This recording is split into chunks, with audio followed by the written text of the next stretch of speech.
Hello, I'm Isaac Keith Martinez, and welcome to Isaac's Haunted Beard.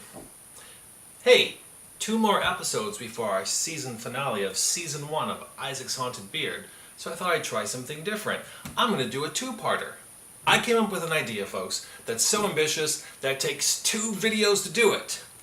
You want to hear what it is? Here it goes. First, a little backstory.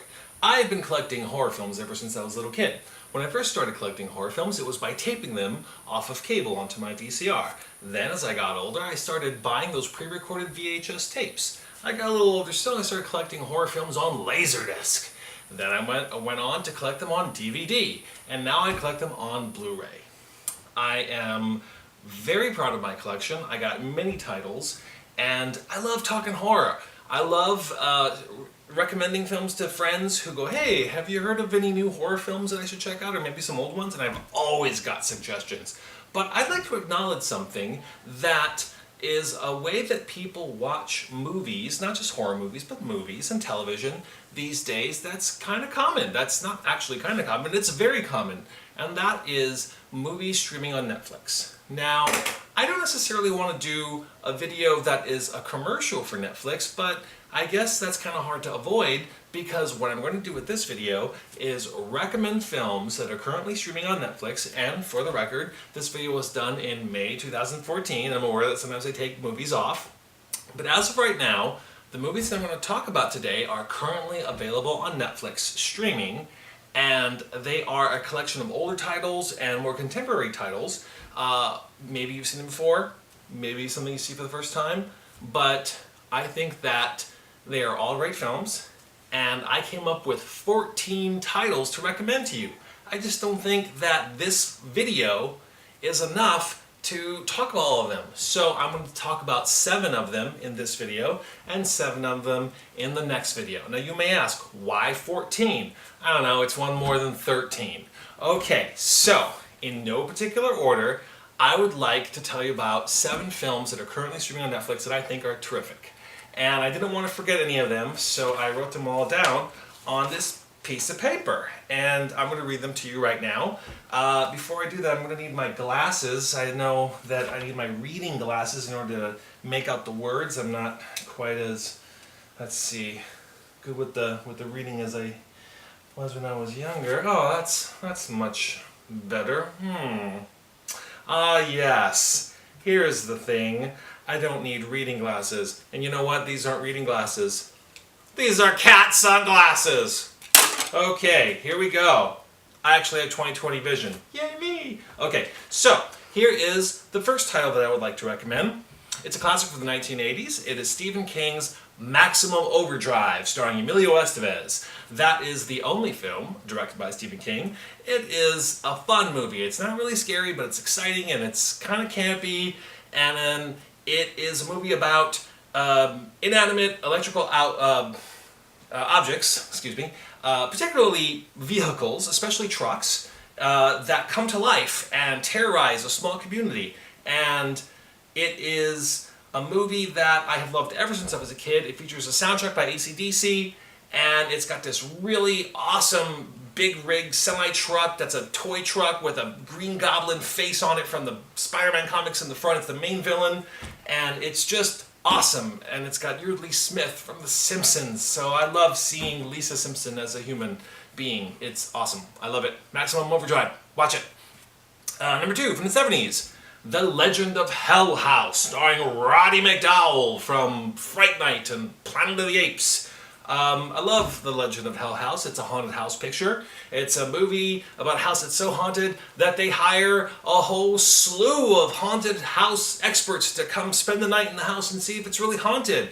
And this movie is, it's not one of those films that's spooky so much as it's just kind of, I don't want to say campy. It's not really campy like the Rocky Horror Picture Show, but there's a little bit of camp to it.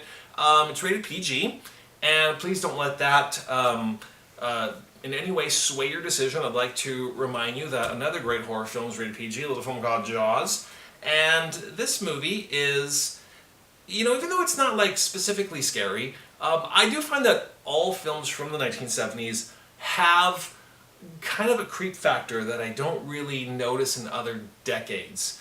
So there's a certain look to 70s horror films that I just kind of find unsettling. The Legend of Hell House, check it out. From the 1970s, we're going to the 1960s. All right, Rosemary's Baby, the Roman Polanski film starring Mia Farrow. I'm sure you've heard of this movie.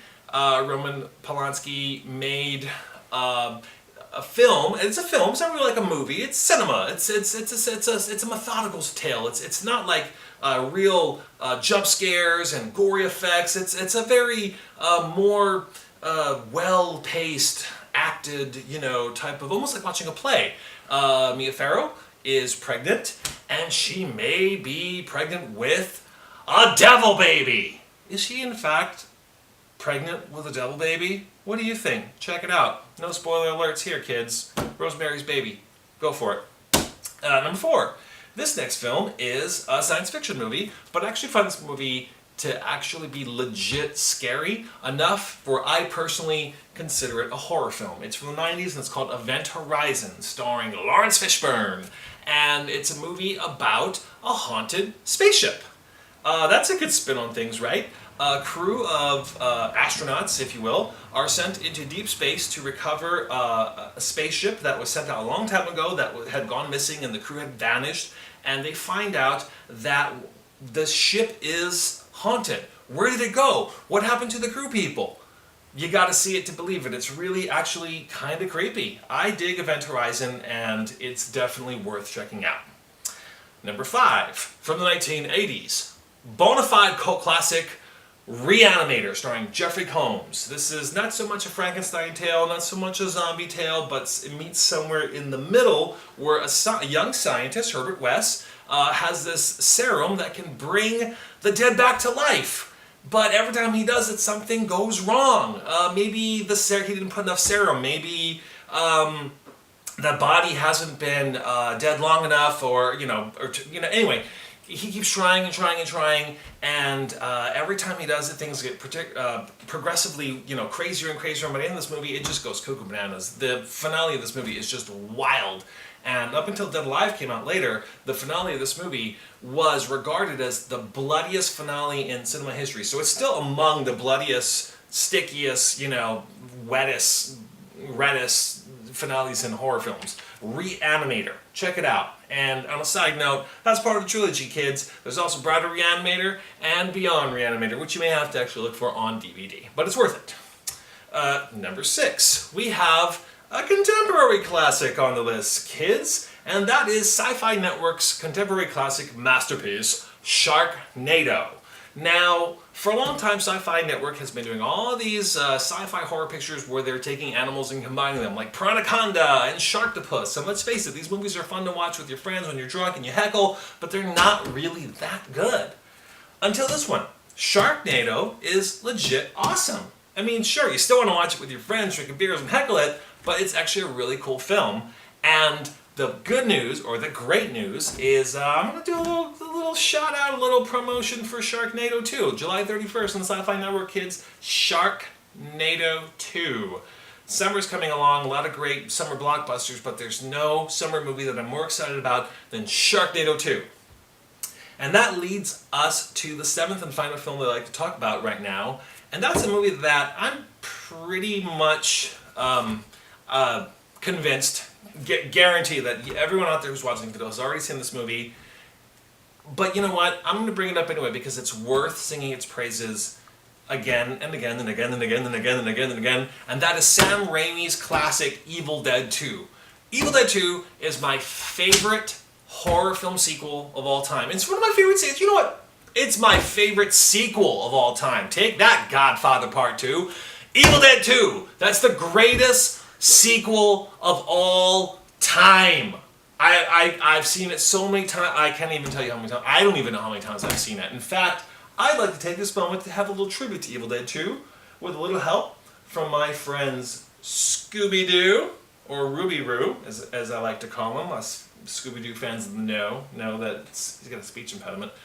And star of 90s action TV camp classic, cult classic film, TV, I'm rambling and mumbling, ain't I? Xena, Warrior Princess, Lucy Lawless as a doll. All right. Xena, would you like to care to help me out in this reenactment from Evil Dead 2? Yes, I would, Isaac. I would totally love to do that. Scooby-Doo, would you like to help me reenact this scene from cult classic film Evil Dead 2? Okay. All right, we've got both of them on board. Let's do this. And this is one of my favorite scenes from Evil Dead 2. Here, you be the bad guy, and you be the Ash. You be the Bruce Campbell. You be the good guy, okay? Okay, in fact, Bruce Campbell's been on Xena. He was Autolycus, the King of Thieves. Here we go. I'll swallow your soul, I'll swallow your soul, I'll swallow your soul. Swallow this! Thanks, Xena. The next episode of Isaac's Haunted Beard, I will go through the next 7 films of my 14 recommended titles that are currently streaming on Netflix. And that will be the season finale of Season 1 of Isaac's Haunted Beard. In the meantime, if you haven't already, please check out episodes 1 through 11 and subscribe to our channel on YouTube. Like our Facebook page. It'll look really awesome in your Facebook. Like, what do you like? Oh, he likes Isaac's Haunted Beard. What is that? I don't know, but it looks pretty awesome. Yeah, it is. Thank you. And don't forget to follow Isaac's Haunted Beard on Twitter at Isaac's Haunted Beard. Thanks for your time, kids, ladies and gentlemen. I'll see you next time.